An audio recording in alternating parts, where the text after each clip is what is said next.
Good morning, good afternoon, and good evening again, everyone. Welcome to one of our seniors fitness workouts from home. Today's session, we're going to be focusing on improving the strength in your shoulders. Actually, specifically, I'm going to be showing you some exercises that help you recover from and prevent getting a frozen shoulder. It's a really common injury. It happens to a lot of people. I've personally trained a lot of people through it, so I assume that a session like this that focuses on that would be handy for a lot of you. You can return to this video whenever you like. The first few exercises that we're going to do today are ones that if you happen to already have a frozen shoulder, you should be doing these exercises every day, or at least every day possible. Of course, I'm going to work your legs a little bit as well, so we could call it a full body, but the reality is that I'm really working on your shoulder girdle today. So with that in mind, let's go ahead and get started with a warm-up. I want you to start, and this is beginning the sequence that you can do every day, with your arms outstretched in front of you. If you can't, and one of the problems with a frozen shoulder is that you just can't raise your arm beyond a certain point, or you can't raise it beyond a point without a lot of pain. So I'm going to get you to raise your arms up as high up as you can, and if you can't do that in the beginning, you're going to warm up just by sending the shoulders forwards and backwards. But if you can, at the same time, keep the hands even slightly elevated, you're going to be better off for it. So we're going to do about 10 of these. 10 is the magic number. I'm not exactly counting, so I'm going to approximate. Great, now you can drop those hands down. I'm going to get you to raise your shoulders up without the arms raising, and then drop them down. Don't just drop them, pull them down with force. Get them as low as you can so you're activating your latissimus muscle. Let's lift the shoulders up, hunch them up towards the ears, try to make them touch, and then pull them down. And we'll pick that pace up for 8, 7, 6, 5, 4, 3, 2, 1. Let's just take the right shoulder now. We're going to be really mechanical about this. Well, we'll take both shoulders. We're going to send them both forwards. We're going to lift them up. We're going to pull them both back at the same time and then drop them down. So we're drawing a square, not a circle. Forwards, up, back, down. We're making these movements as simple as possible, and we're separating all directions. Forward, up, back, down. Continue with me while I talk. You'll notice that a lot of these exercises are ones that we already do in our program. So I'm just putting them all together into a focused, we're going to switch direction, into a focused or organized package for you, so that if you do have these problems, you can repeat it every day. But I tend to try and mitigate some of the problems that you would have already in my day-to-day program. Okay, you can release that. Let's just do some circles backwards, gentle circles with the shoulders. And then some gentle circles with the shoulders going forwards. All right, now I'm going to get you to raise your arms out to the sides. Again, if you have difficulty doing that, just raise the elbows or raise them as high up as you can. So for the majority of us, we don't have problems with our shoulders, so we're going to be doing some small circles with the hands at this height, shoulder level or above.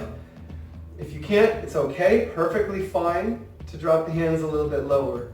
Now I'd like for you to make those circles a little smaller, a little tighter, and a little faster. Stop, switch directions. Keep them small, keep them tight, keep them fast.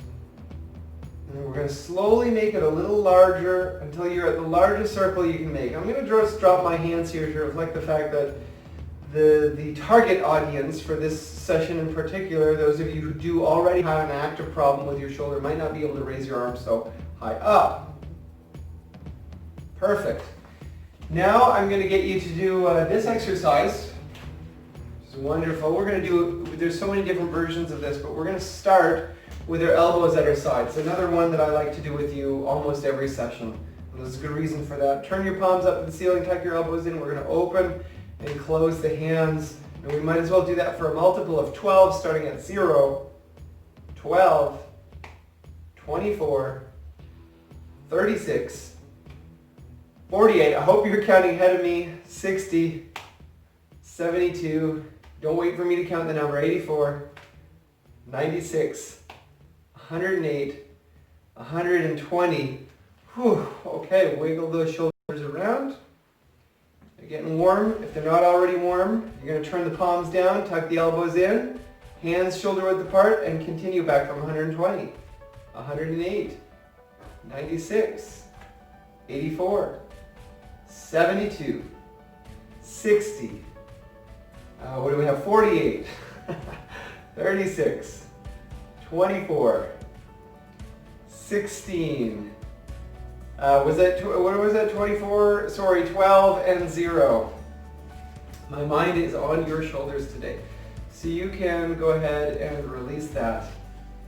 And for this next one, if you want to have a seat for it, you can have a seat, but I'm going to do mine standing up. And it's going to be a press overhead with our arms. If you want to grab some dumbbells, 1 pound, 2 pound, 3 pounds, or even a couple of cans of equal weight, like cans of food, you can do that. A little bit of a minimal resistance will help. But again, if you've already got a problem with the shoulder, I'm just showing you how to mobilize the whole shoulder girdle. So if I'm going to press up with my hands, I'm going to ask for you to do this. You're going to start with your palms facing you. You're going to turn the thumbs to face each other as you lift your arms up. And you don't have to pull the arms all the way back. Actually, please don't do that. Make it just a slight opening of the elbows and then press up. We're not trying to get full range here. And so let's just do this in multiples of 2, starting from 0. And I'll explain afterwards, 2, why I have this particular motion of the hands. 4, it's for good reason though. 6, 8, 10. I just want to keep you moving while you're already warm now at this point. 12, 14, 16, those of you who are using weights or cans, 18, your shoulders should be getting pretty tired by now, 20, we're going to do our best to count down from 20, 18, 16, 14, 12, 10, 8, 6, 4, 2, and 0. So I realize if you already have a frozen shoulder, you might very well not be able to press your hands overhead. But if you're already warm, you're more likely to be able to press higher than you could if you were cold. And the whole point of this program is to be able to get you improving your range of motion day by day. So the reason we move our hands and open up the elbows as we rise is to get your scapula, to actually get them opening up and moving, to enable you to lift the arms without straining into the muscles in an awkward way. Your scapula are a necessary part. Their movement is a necessary part of good overhead presses and of raising your arm in general. So that's a great technique. I'm going to get you to take a break for your shoulders for now. I want you to stand in front of a chair. We're going to just do some heel raises because I don't want to miss out on our balance work. We're going to explode up and slowly drop the heel down. Explode up and slowly drop the heels down. That means explosivity is the name of the game for this one. We're going to spell the following sequence of letters. That's Q, Q, Q, R, R, R, J, J, J, and S. So try to remember that in advance. Here we go. Q. Drop slow. Q. Up quick. Q. That's R. R. R. That was J. J. And J. Let's see if you remember the last one. Yeah, S. Now spell it backwards. S. J. J. J. R. R. R. And last three. Q. Q. Q. And then just to make sure that I really do enough work for the feet, we're going to do 20 up, 20 down at an even pace. So up and down, starting at 1, 2, 3, 4, all smooth, 5, 6, 7, 8, 9, 10, 11, 12, 13, 14, 15, 16, 17, 18, 19, and 20. Okay. Now you can just push the chair aside and grab a stick. I'm using a broomstick for this one. So I would grab the stick and place it behind my back. Because the odds are if your shoulder's already tight, you're going to have trouble gripping your fingers or touching the hands together. So we're going to just hold this stick instead, and we're going to swoop our arms to the right as far as we can. And then we're going to swoop our arms to the left as far as we can. And we'll do that in a multiple of 11, starting from 0, 11, 22, 33, 44, 55, 66, 77, 88, 99, 110. Hold on to that stick. We're going to raise it up and drop it down like this. So counting back from 110, 99, 88, 77. Always lifting it up as high as you can, 66, and just trying to pause just for a half second. 55, 44, 33, 22, 11, and 0. Now that's all the standing work that I'm going to do for your shoulders. I'll give you one more exercise for them when we're seated, and it's an important exercise. But the last note I'll leave for those of you who are actively facing a frozen shoulder. The first thing that you can do to start to mobilize the shoulder and arm again is to get into the shower, make sure it's nice and hot, let the hot water pour over the affected area. So you're basically warming up the muscles, and you're warming up the fascial tissue surrounding the muscles, so you're improving its elasticity. And then you literally put your hand up against the wall and walk it inch by inch up the wall. Take your time. You can even help the elbow up. Raising your arm, even though it's uncomfortable, is one of the most important things you can do. So let's have a seat. For those of you, we're going to do squats. So for those of you who want to do the squats against the wall, like we always do, you can do those against the wall. I'm going to do mine in and out of a chair. We're going to rise up. We're going to take our time sitting down. That's 1. Take your time dropping down. And I'll actually do this in profile. 2. You notice I really let my arms swing forwards as an aid. 3. Both for the rise and the drop. Take your time to lower. 4. This is all I've got for your leg training today. 5. Great. 6. 7. 8. 9. And one more. 10. All right. Now you can officially have a seat, and you won't have to get up again until we're done with the exercise component. I'd like for you to grab your rubber band. This is that exercise that I was telling you could do to strengthen your rotator cuff muscles and to improve mobility in your shoulder. Loop the band around either foot. It doesn't matter. I'm going to use my left foot. We've actually been doing this more and more often in our program lately. You're going to pull your elbows back. I'm separating my elbows. And then at the same time as I separate the elbows, I'm going to pull my hands up and back. It's a dual action. Elbows back, hands and wrist up and back. That's our external rotation. I'm going to do the two actions as though they're one action. So I blend the two together. This is what it looks like. So just follow me. We are going to spell Shakespeare forwards and backwards for this exercise. So we're going to start at S. If you can't pull your arms all that high up, H, just drop the elbows a little lower like this, but still open the elbows and wing spin up. A. K. If you can't pull the hands that far back, K. If I didn't already say K, E, then just pull them back as far as you can. S. P. I'm going to stop talking now, everyone. E. A. R. E. Okay, just let go of the band for a moment. If you looped it around your left foot, loop it around your right foot now. Just switch feet.